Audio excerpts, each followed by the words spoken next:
Welcome to the Life Point Extra podcast. I'm here with Pastor Darren. We out here. Just finished preaching over at our Marysville campus. Yeah. We're kicking off the Advent season, the Christmas season. It's time, man. I know you are such a huge fan. This is my time of year. I got to step on stage this morning and say Merry Christmas, and so I'm laying that out there. And I didn't, generally people give me before December 1st, everyone's like, you give me the scowl, like we haven't had Thanksgiving yet, and blah blah blah. I'm like, now's my time.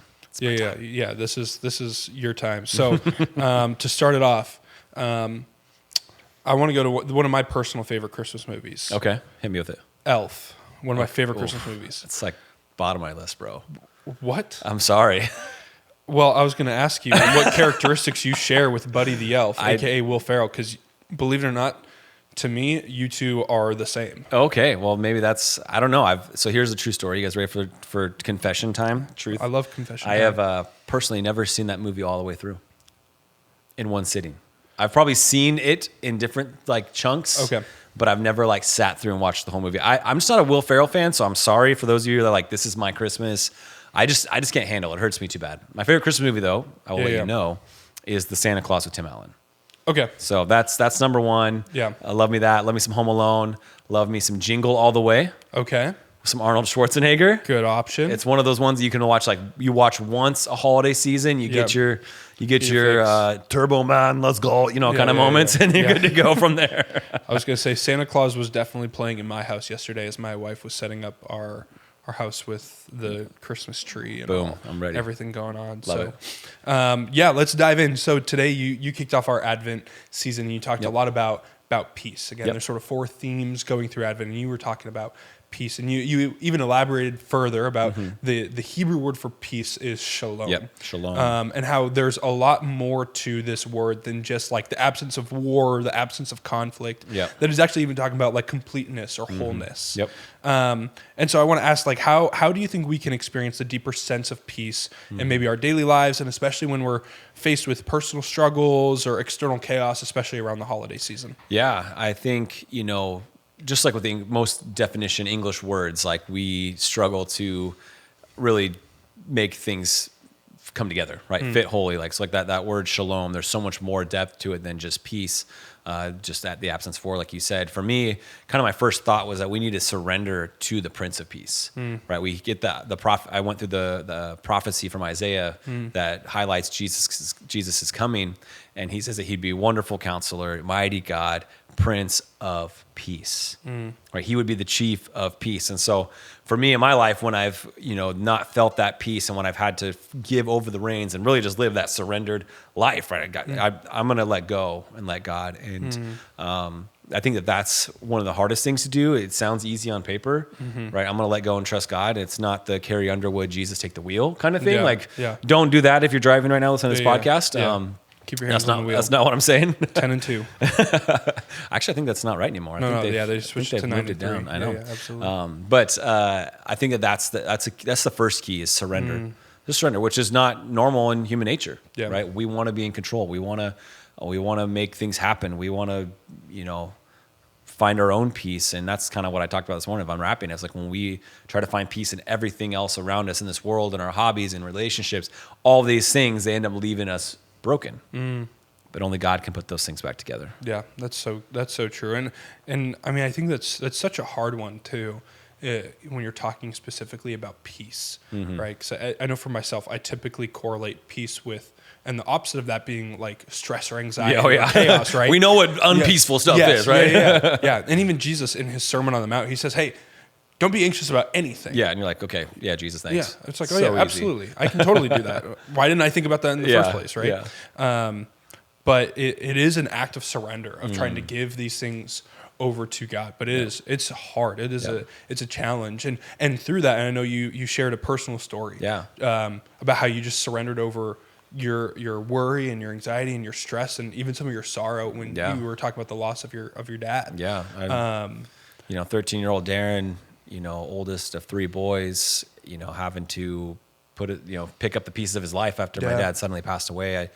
That made me who I am. And and it's easy to say it's 22 years from ago now. But it's been a process, as a journey. And it was, 2.5 years really after that I did this surrender moment, right? I was trying to battle through it, through anger, through, just stuffing and just trying to get through it on my own. And it was at a winter camp I wasn't supposed to be at, that I didn't want to be at, that God met me in the back row. And, I turned over my hate, I turned over my anger, turned over my frustration, and miraculously, and the only way I could say is I went to the winter camp hating the students around me, and God changed that to love. And he's like, you're going to be a youth pastor. You're going to love these kids. And I'm like, these kids? I'm one of these kids. And he's like, no, you're going to be a youth pastor. And completely changed everything. And so it started with surrender. It started with letting go and letting God. And I got to do it daily.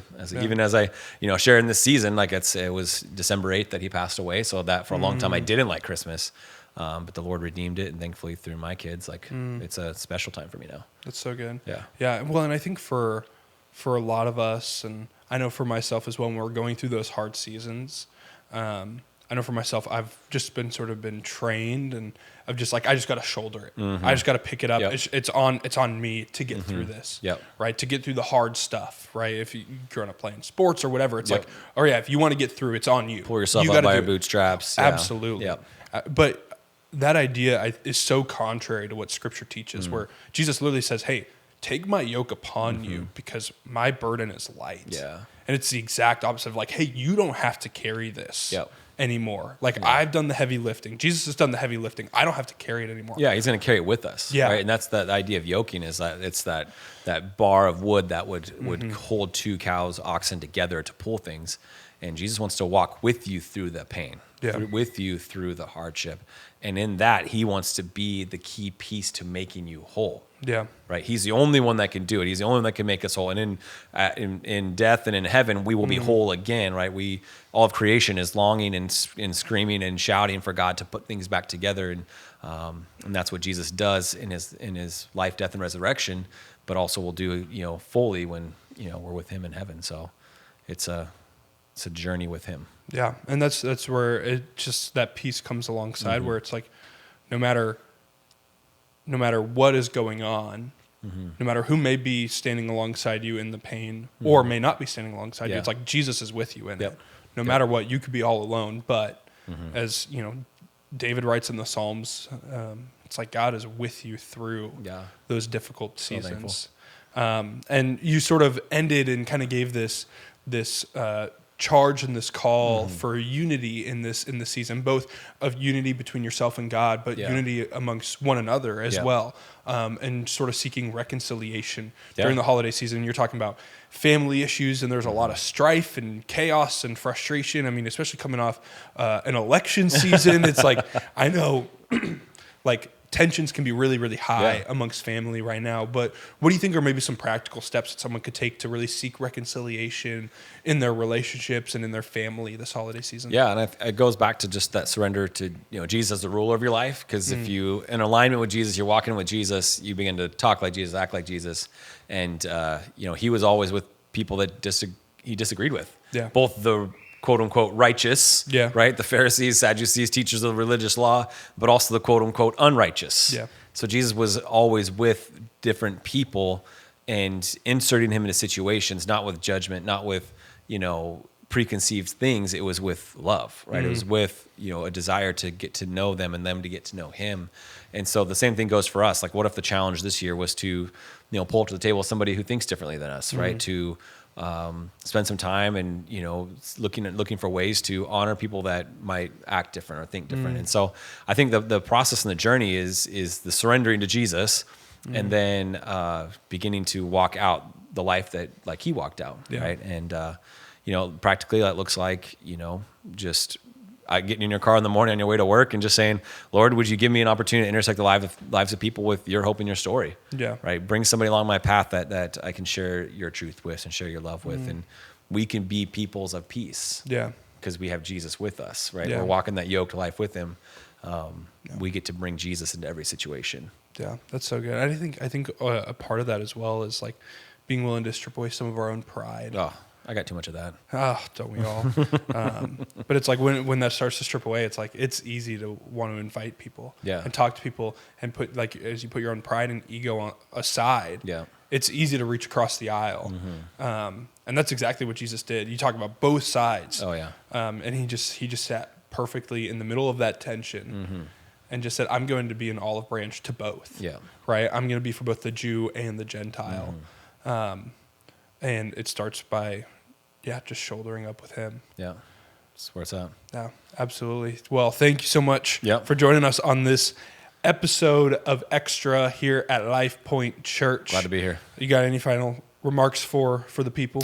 Merry Christmas. Jesus is here. Sweet baby Jesus. Let's celebrate him. It's going to be great. Absolutely. Thank you so much for joining us on this episode of Extra here at Life Point Church. Make sure to like and subscribe to keep up to date on all recent episodes. And we're just so thankful for you joining us this time. Have a good one.